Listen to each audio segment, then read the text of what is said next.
What's poppin', you guys? Welcome back to my channel. Today we are making oxtail with extra gravy and spinners. And if you don't know what spinners are, I'm about to school you.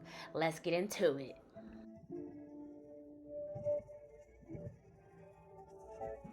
Alrighty, you guys, you know what time it is. It's time to wash your meat. Alright, we don't play them games on this channel. We wash our meat here.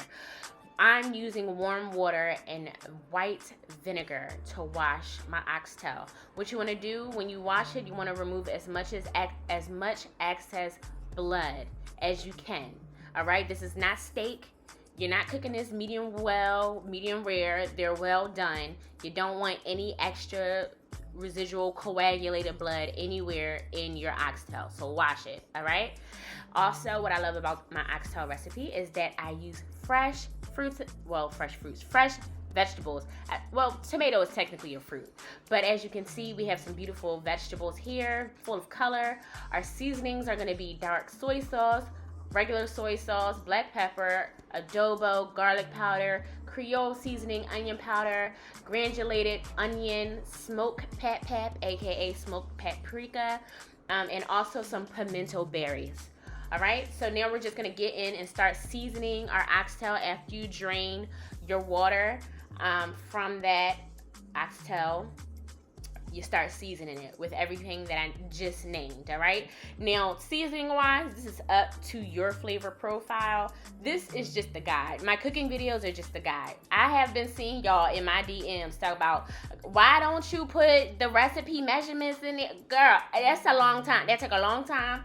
All right, time that I don't really have to do that. So, you know, let this just be a guideline for you to make your oxtail. All right, so go ahead, add a nice handful of pimento berries, and next I'm gonna mix it up, and then I'm gonna go in with some fresh thyme. Okay, some fresh thyme and one stalk of green onion. Right, and then I'm gonna mix all that up together and just allow those flavors to really marry. I would like for my oxtail to marinate for at least 3 to 6 hours in the fridge. Okay, if you don't have that time, you don't have to let it marinate that long, but let it marinate at least 3 hours if you can. Now, in my earlier portion of the video, I had bell peppers, onions, tomatoes, green onion, thyme. I chopped them all up and I put half of each of those ingredients in 2 separate containers, one in a blender, one in a bowl. Okay, in the blender, in addition to what I just named, I added Scotch bonnet pepper. Or you can use habanero as well. I'm using minced ginger as well as pureed garlic. You can use whole garlic cloves, you can use minced garlic, use whatever is in your fridge. You can use whole ginger or minced ginger or whatever, you know, whatever's in your fridge. And then I used a half a cup of beef broth. All right, so that's gonna help everything blend up nicely. So the reason why I do this is because this is going to be your sauce.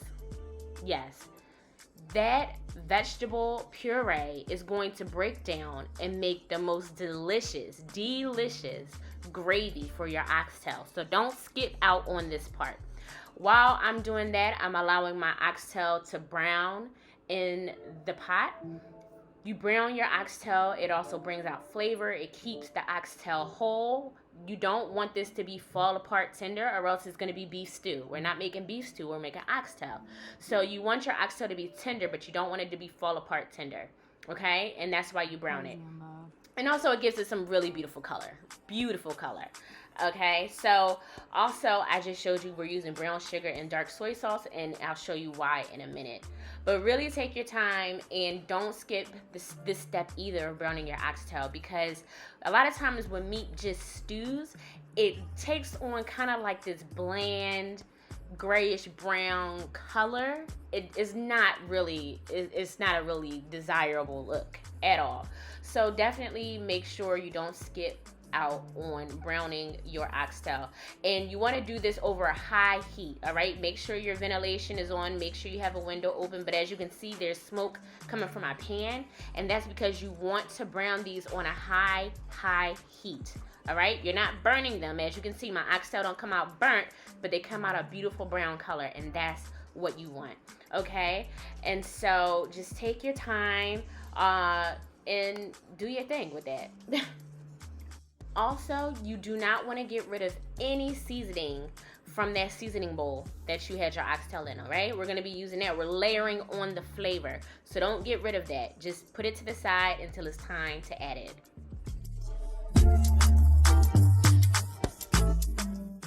Now, I don't know how many oxtail recipe videos that you've watched, but a number of them use either browning seasoning or Maggi seasoning, which is a browning liquid that you can purchase from the store.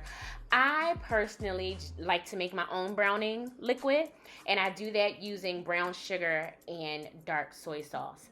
And you won't taste any sweetness from the brown sugar. It literally is just there for color and caramelization.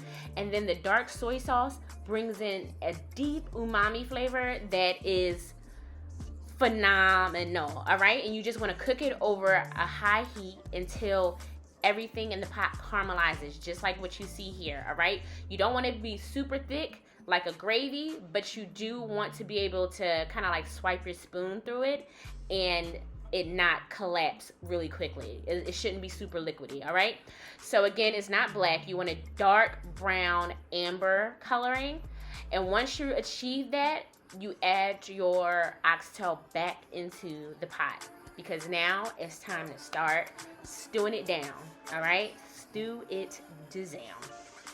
And then add all the seasoning that was left over in your pot, as well as your blended vegetables, all right? And like I said before, we're not adding any other liquid to this oxtail. This is the gravy, okay? Because there's water in tomatoes, there's water in bell peppers, there's water in onion. So you don't need to add any extra water or any other liquid.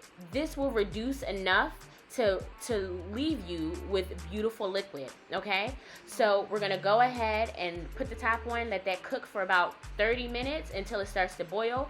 Now we're gonna add our other portion of chopped vegetables, okay? Now just put it in there. I put the top on, but you can stir it up. I'll show you in another clip that I'll open up the lid and stir it up. But after you stir this up, you wanna leave it alone, okay? Don't touch it. You don't have to occasionally stir it. Once you bring your oxtail up to a boil, reduce the heat to medium low and just allow it to simmer with the top on, okay? Because what that is going to do is going to allow all the vegetables to kind of like marry with the stew and the sauce, and I'm telling you, it's going to be amazing. So as you can see now, it's boiling. I'm going to give my oxtail a nice heavy stir. I'm going to add my lid back on, and I'm going to let it simmer on a medium-low heat for 2 to 3 hours. It won't be done, but just let it go for 2 to 3 hours. And this is what it looks like. After 3 hours, I took off the lid. As you can see, those bell peppers are still vibrant with color, so we're not losing too much of that, that flavoring and that crunch that they offer. But we're not done yet. Just let it continue to simmer, all right? Now, on the side over here, I am going to make spinners. I'm adding some carrots to the oxtail. That's optional. You don't have to. But anywho, I'm doing about 1.5 cups of flour, salt, and ice cold water, all right? And what you want to do is you literally just want to take your time and incorporate that ice cold water into the bowl. And what that is going to do is it's going to allow you to make dough, right? And that's literally all it takes to make spinners. And what you do once your dough forms, you just pick a piece, little parts, and roll it between your palms to create these long dumplings. I mean, you can make them any type of way, but this is the traditional way that you make spinners. All right, and so that's just it. Just take your time, do the spinners, and you don't want to put your spinners in too soon because it'll overcook them. You don't want them overcooked. You don't want them tough. You want them just right. So I have a damp towel that I just sit over top of the spinners until I'm ready to put them into the oxtail. So I would give it another 2 hours before I put my spinners in. But that damp towel will keep the spinners nice and moist, all right? So 2 hours have passed, and now I'm putting in my spinach. First of all, look at that gravy. You see that there's gravy, right? It's a beautiful dark brown color. And when you put your spinners in, you don't want to put them in all at once because they will clump together and cook together and make one big dumpling, and you don't want that. Put them in one at a time, all right? Let them, you know, simmer in their own place in the pot, so that way that stickiness of the dough could be cooked off, right? That's what you want. So now I'm just showing you how the spinners aren't sticking together. So listen, I think I let this cook for about 5 hours in total on the stove. It reduced beautifully. As you can see, it's a beautiful gravy. It is a beautiful gravy. It's so delicious. The carrots are tender. You want to put your carrots in maybe 2 hours, 1 to 2 hours before you take your oxtail off the stove, and that's it. That's how I make my oxtail with extra gravy. I did it with a side of red beans and rice, or peas and rice and cabbage. You can do whatever side you want. I've did it with macaroni and cheese before, but the choice is up to yours. It's up to you. So again, thank you guys for watching this video. Y'all know I love y'all so much. Make sure you drop a comment, and if you haven't yet, make sure you subscribe, and I will see y'all in the next video. Bye.